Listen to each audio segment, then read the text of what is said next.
Nav Prabhat news, नव्या दिवसाची नवी बातमी. करावी असं नाही तर संपूर्ण सभागृहानं करावी. त्या भागातल्या त्या लोकप्रतिनिधींनी आपापल्या भागातल्या अडचणी या सभागृहासमोर ठेवाव्यात आणि राज्यकर्ते म्हणून सरकारने राधाकृष्ण विखे पाटीलजी याची दखल घ्यावी, नोंद घ्यावी.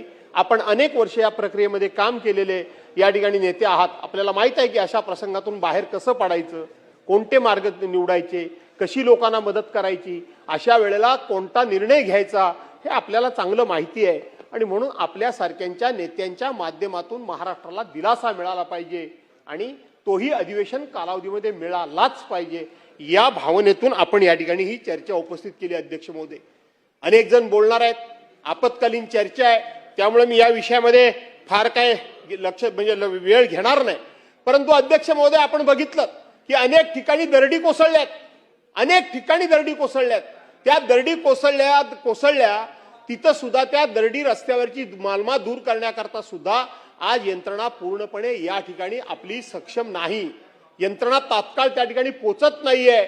अध्यक्ष महोदय, तसं बघितलं तर अल निनोचं संकट हे आपल्यावर भविष्यामध्ये येऊ शकतं. याचं सुतोवाच याच सभागृहामध्ये राज्याचे मुख्यमंत्री माननीय देवेंद्र फडणवीस साहेबांनी आपलं अर्थसंकल्पीय भाषण ज्या वेळेला केलं त्या भाषणामध्ये आपल्यासमोर हे भविष्यातलं संकट येऊ शकतं अशा प्रकारचं सुतोवाच राधाकृष्ण विखे पाटीलजी केलेलं होतं. याचा अर्थ आपल्याला हे कळलेलं होतं की आपल्या राज्यावर अशा प्रकारचं कुठलं तरी नैसर्गिक संकट येऊ शकतं आणि मग ते नैसर्गिक संकट येऊ शकतं ह्याची आपल्याला जर पूर्वकल्पना मिळाली होती तर राज्यकर्ते म्हणून आपण त्याची दखल काय घेतली? केवळ हे संकट येणार म्हणून लोकांना सांगून आपण त्या ठिकाणी आपली जबाबदारी संपवली का? हे सुद्धा उत्तराच्या कोण आता उत्तर देणार आहे मला माहित नाही. राधाकृष्ण विखे पाटीलजी देत आहेत. महसूल तुम्ही देणार? चर्चाच बंद करून टाकतो. मग काय चर्चाच बंद करून टाकूया? कशाला तुम्ही त्रास कशाला तुम्हाला द्यायचा? मग तुम्ही देऊनच टाका उत्तर. काय परिस्थिती काय राज्याची?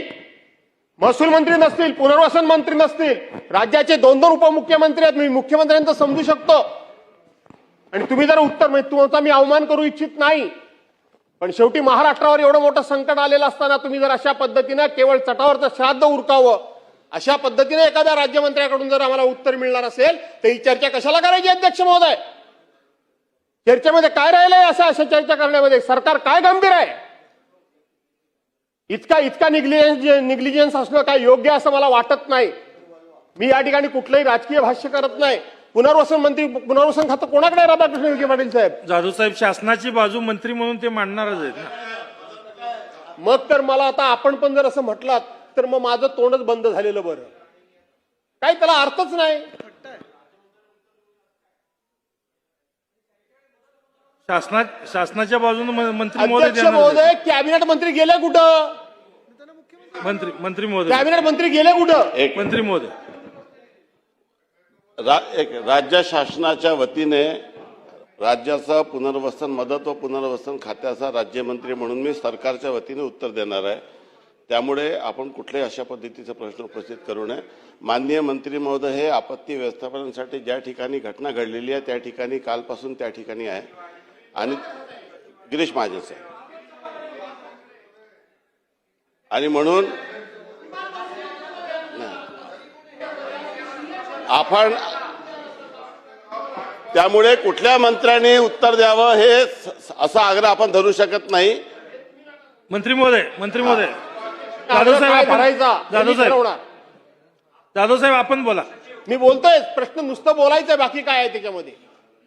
इतकं जर महाराष्ट्रावर आलेलं एवढं मोठं संकट असेल आणि त्या संकटाच्या बाबतीत सरकार जर इतक्या पद्धतीने आणि अशा बेजबाबदारपणे, निर्दयपणे आणि उद्दामपणे आणि आमच्याकडे मेजॉरिटी आहे म्हणून कसंही वागणार असेल तर ठीक आहे, नुसती चर्चा करूया, भाषणं करूया आणि विषय संपवून टाकूया. अध्यक्ष महोदय,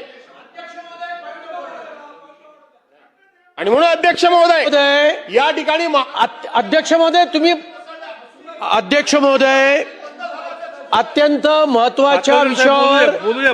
कन्क्लूड होऊ द्या, झाल्यावर देतो तुम्हाला. अरे माझा पॉइंट बोलणार. वसई विरार. अध्यक्ष महोदय अत्यंत महत्वाच्या विषयावर या ठिकाणी चर्चा चालू आहे. दोन कॅबिनेट मिनिस्टर सभागृहात उपस्थित आहेत. ज्या विषयावर चर्चा आहे त्या विषयाचे राज्यमंत्री सभागृहामध्ये उपस्थित आहेत. मदत पुनर्वसन खात्याचे राज्यमंत्री उपस्थित आहेत. अशा वेळेला ज्यांना विरोधी पक्षनेता होण्याची भयंकर आस लागलेली आहे त्यांना या राज्याचे मदत पुनर्वसन 2 मिनिटं मदत पुनर्वसन ठीक आहे. मंत्री कोण आहे ठीक आहे, हे माहित नाहीये. क्रमांक 1 आणि अशा वेळेला राज्य सरकार ठीक आहे. 2 मिनिटं मला पूर्ण करू द्या. राज्य सरकार संवेदनशील पद्धतीने चर्चेला उत्तर देत असताना सरकार बेताल आहे, ठीक आहे. उद्दाम आहे. ठीक आहे, भास्कर अशा साहेब. 2 मिनिटं अशा प्रकारची असंसदीय ठीक आहे जाधव साहेब चालू करा आपण. अध्यक्ष महोदय, इथे सत्ताधारी पक्षातून तुम्ही सांगू नाही शकत. वाजले. तुम्ही राम मंदिर लुटताय. चोर कुठले? लुटताय आम्हाला सांगू नये. चला, जाधव साहेब आपण चालू करा. भातकर साहेब खाली बसा. भातकर साहेब बसा खाली तुम्ही. खाली बसा, खाली बसा. आम्हाला सांगू नये. चला बसून घ्या. राम मंदिर बसून घ्या लुटताय सगळे. आम्हाला सांगू चला नये. तुम्हाला सगळे आहे ते. चला नीट बोला, नीट बोला, नीट बोला, नीट बोला. वय बघा तुमचं. लय लय उर्मट आणि घमेंडखोर नुसता बसलाय कोपऱ्यात. प्रत्येक वेळी असा अहंकार असो हे ते. ठीक आहे. भातकर साहेब आपण बसा. जाधव साहेब आपण चालू करा. तुम्ही जाधव कोण? साहेब. तुम्हाला अधिकार कोणी दिला? जाधव साहेब आपण चालू तुम्हाला करा. अधिकार कोणी दिला यांना बोलायचा? राम मंदिर कोण तुम्ही? जाधव साहेब आपण बोला. अरे राम मंदिराच्या चोऱ्या करणारे आहेत तुम्ही. बोलू नये. चंदा चोरा. ठीक आहे, बसून घ्या. हा. आदित्य साहेब बसा. बसा बसून घ्या. आणि म्हणून आदित्य अध्यक्ष साहेब. महोदय, ठीक आहे ठीक आहे ठीक आहे. काल बघितलं मी पालन केलं संसदेपर्यंत. यांचं बोलणं अहंकारी आणि सगळं काय सर्वज्ञ मी आहे वगैरे अनेक वेळा मी बघितलं ह्या माणसाचं. खरं सांगायला गेलं तर मी म्हणजे सर्वज्ञ. पण आपल्याला तुमच्या मर्यादा लोकांना माहिती आहे, तुमचं ज्ञान लोकांना माहिती आहे, तुमची कुवत लोकांना माहिती आहे, तुमची झेप लोकांना माहिती आहे, सगळं माहिती आहे. काय नवीन नाही त्याच्यामध्ये, सगळं माहिती आहे आम्हाला. त्यामुळं तुमची काय ती एकदम असं मला तेवढं कळतं बाकी कोणाला कळत नाही अशी जी वागण्याची स्टाईल आहे ना. प्रश्न महाराष्ट्र. अरे राज ठाकरेंनी सांगितलं होतं काय केलं होतंस ते. राज ठाकरेंनी सांगितलं होतं की त्यांच्याकडे गेला होता आणि राज ठाकरेंनी नितीन गडकरींना फोन केला. राज ठाकरेंनी मुलाखतीमध्ये सांगितलं होतं. कोणाला निष्ठा सांगताय तुम्ही? कोणाला निष्ठा सांगताय तुम्ही? अरे तुम्हाला घेतलं ना पक्षात कुणी म्हणून. मला काय शिकवतो तुम्ही? पक्ष बदलला नाही. राज ठाकरेंनी नावानिशी सांगितलं होतं तुमचं. तुम्ही राज ठाकरेंच्याकडे गेला होता. जाधव साहेब आपल्या परिसरातील महत्त्वाच्या बातम्या पाहण्यासाठी आजच नवप्रभात न्यूज चॅनलला यूट्यूबवर सबस्क्राईब करा आणि बेल आयकॉन प्रेस करा.